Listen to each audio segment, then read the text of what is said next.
All right, what up, gang? We got a mock draft today. I'm doing the entire first round. We're on PFF Mock Draft Simulator, but let's get this thing cracking with the number one pick. This one's pretty obviously. It's Fernando Mendoza. The Raiders get their franchise quarterback. A lot of people aren't as high on this guy as some other former number one picks, but he's the obvious pick here. You can't really miss with it. He's got a high floor. He should be good in Vegas. He's not going to be getting into trouble with the casinos, the strip clubs, all that shit. He's got his head on straight, so he's the obvious pick there. The draft really starts at 2 here with the New York Jets. And they could go with Ruben Bain. The guy's got some short arms, though. They could go Arvell Reese. Arvell Reese might be more of a project than you'd like at the number 2 pick. Bailey's probably the best just pure pass rusher in this draft. And then you also have Caleb Downs, who out of all these guys, I think is probably the safest pick.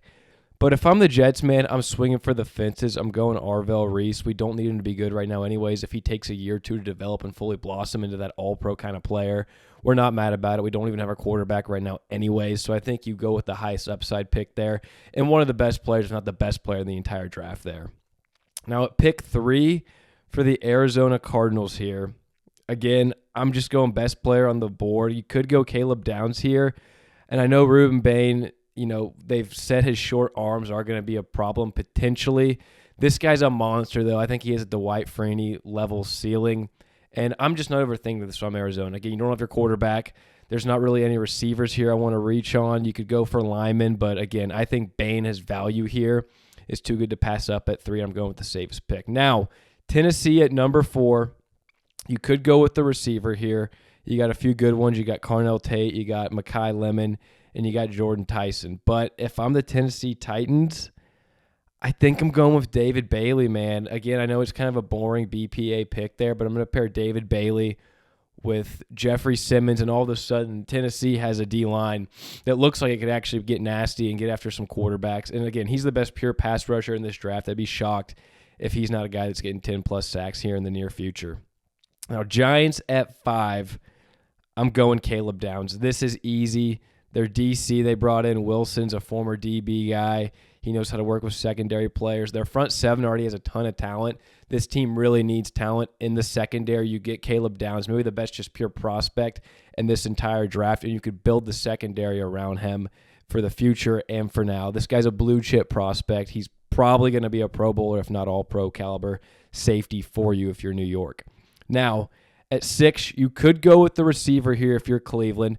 My only thing is if Shador's throwing in the football or whomever, I don't really know who the quarterback is. I don't know if I want to burn a receiver here at 6 because there's not really like a 1A. There's a bunch of 1B receivers in this draft. None of these guys stand out super heavy to me. And if I'm Cleveland, man, your whole offensive line's pretty much gone in free agency. So we're going with the best tackle, Francis Magawa. Probably botched that name. He's the pick here if I'm Cleveland at 6. They're also going to be picking here in a little bit at pick 24. But this team needs offensive line help. Build the O-line up. Build in the trenches. You already have a decent D-line and defense. The O-line, though, definitely needs some help. Commanders at 7. Commanders would have loved if Bailey or Downs were here for them. They're not, though. This team needs defense badly. They could go with the running back as well in Jeremiah Love. They're probably not going to go receiver.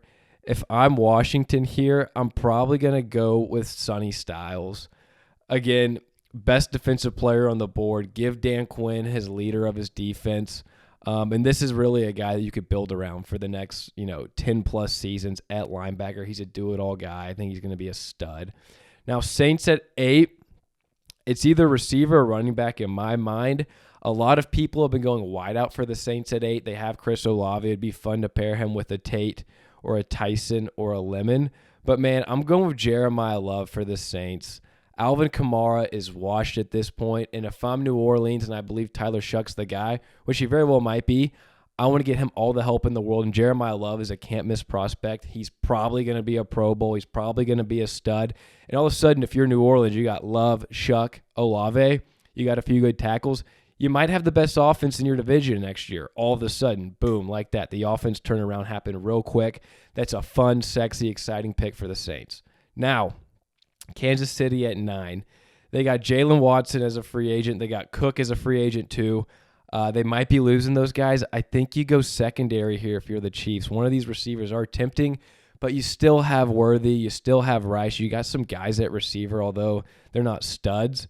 If I'm Kansas City with this pick, I'm going with the best cornerback in my mind this draft, and that's Jermod McCoy. Jermod McCoy missed all of last season, but man, if this guy played this season, he might be a top 5 pick right now. He might even be going over Caleb Downs. His 2024 tape was absolutely nasty.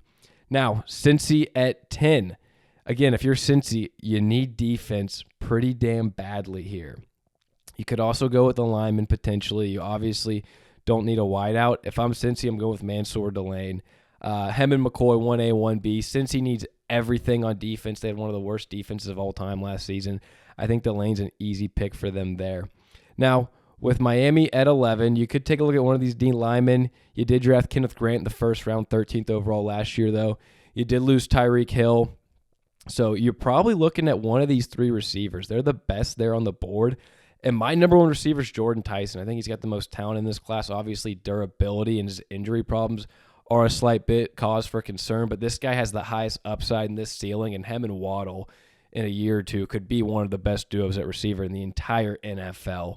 Now, for Dallas at 12, it sucks that all of the elite blue chip defenders are all gone. That would have obviously been a fire pick if they could have got one of the corners or Sonny or one of these guys. In this mock, though, they're all gone. Dallas obviously doesn't need a wide receiver.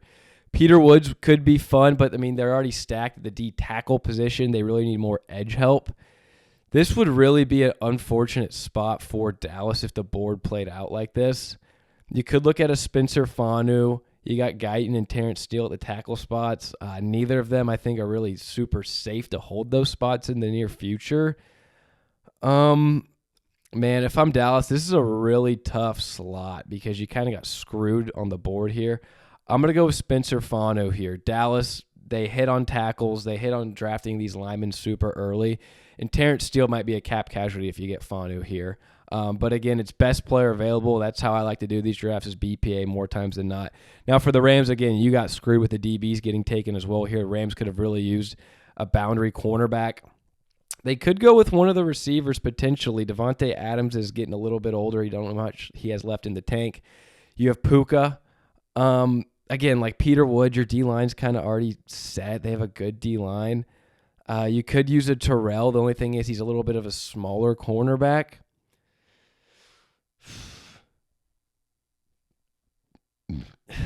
You could also use a guard if you're the Rams. You have Ola sitting here, but I think based on the board, how it played out, I'm going to go with Mekhi Lemon. It may not be the biggest need for them, but again, it says tackles their second biggest need. Their tackles are 24 and 27. They're actually pretty damn good. I think for the Rams, you get Stafford one more weapon. You get a guy that will take Devontae Adams' number 2 spot in a year. His contract will be up. So I think Mekhi Lemon's the pick there. And if you're Baltimore at 14, easiest pick so far. Carnell Tate fell in your lap. You're sprinting to turn that ticket in if you're Baltimore.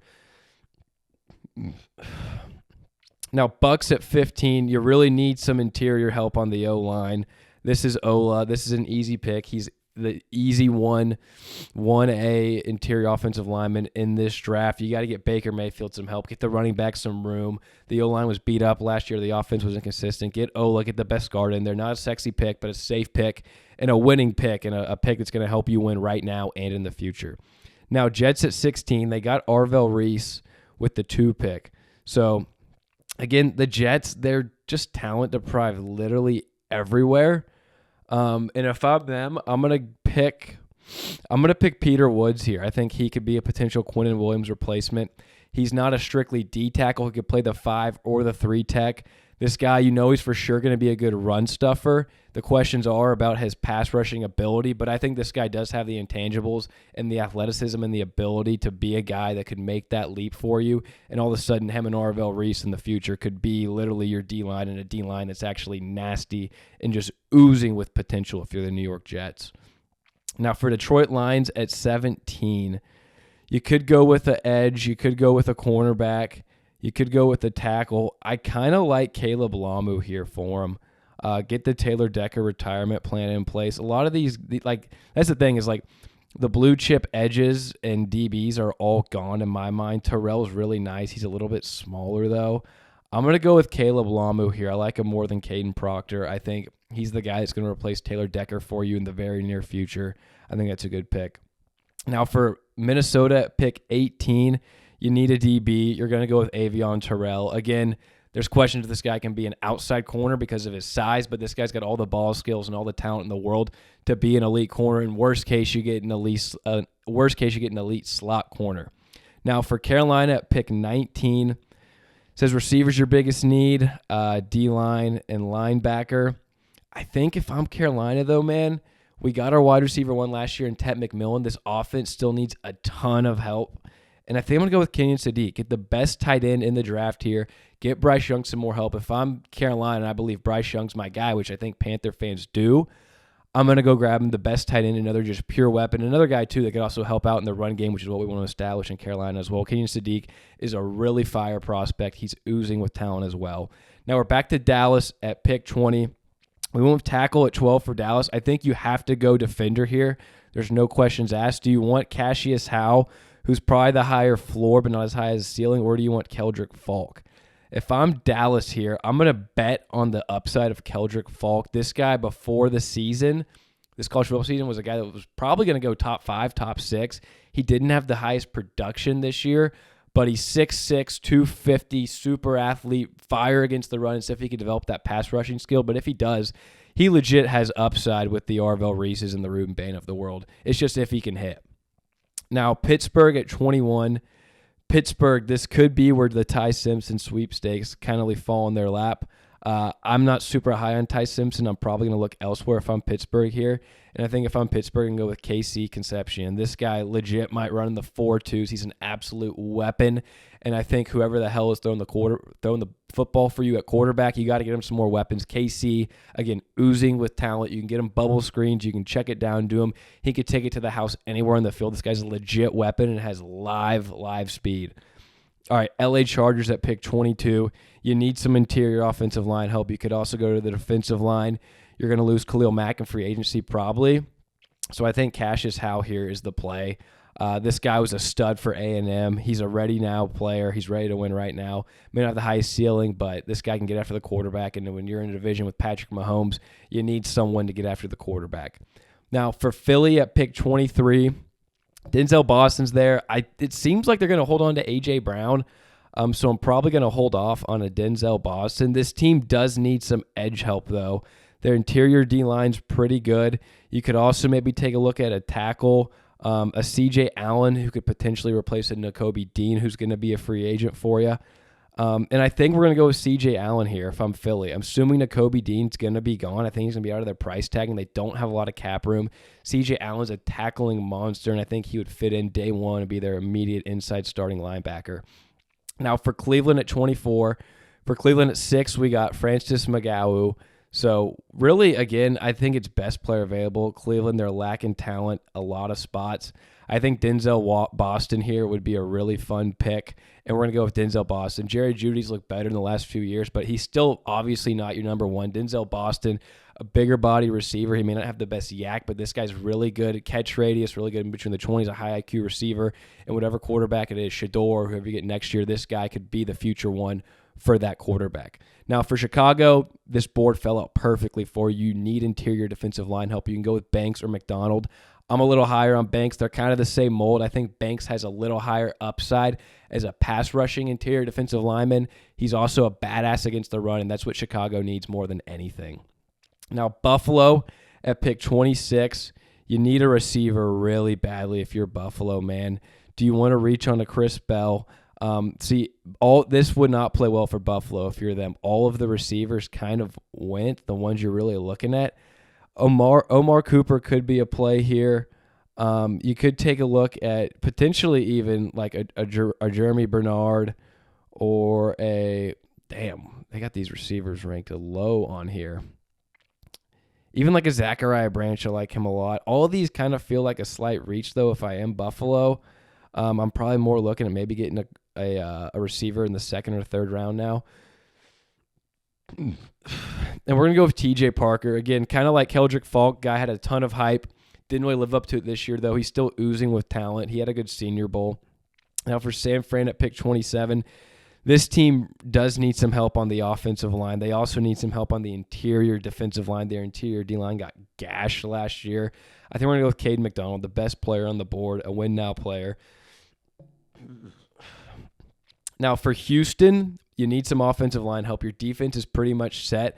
Caden Proctor makes a lot of sense here. I know he's a tackle right now, but he's so big. If he doesn't lose a little bit of weight, he might be a guy you could kick inside to guard, and we're going to go with Caden Proctor here. I think if this guy slims down, he's got a ton of talent. He does have a high bust rate in my mind. He could be Evan Neal 2.0, but Evan Neal went top 10. You're getting Caden Proctor at 28. I think it's a really good value pick there for you. Now, if you're the Rams at pick 29, you got Mekhi Lemon at 13. You got to go DB now in my mind. And Brandon Cease is sitting here for you. He's the pick. Again, this guy's got a ton of talent, and he really does have the upside to be a cornerback one. Denver at pick 30. Denver doesn't really have any glaring weaknesses anywhere, honestly. There's not a running back here they could target. There's not really a tight end. You could take a look at a cornerback. Riley Moss did get cooked a little bit last year.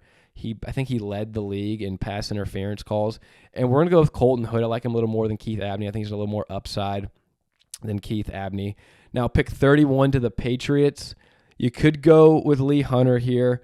Le'Veon's a free agent, so you might need to be replacing Chason. They do have some cap. I think he's a guy you're going to bring back most likely. You could look at a Monroe Freeling. Their offensive line obviously got cooked in the Super Bowl this past year. We all saw it.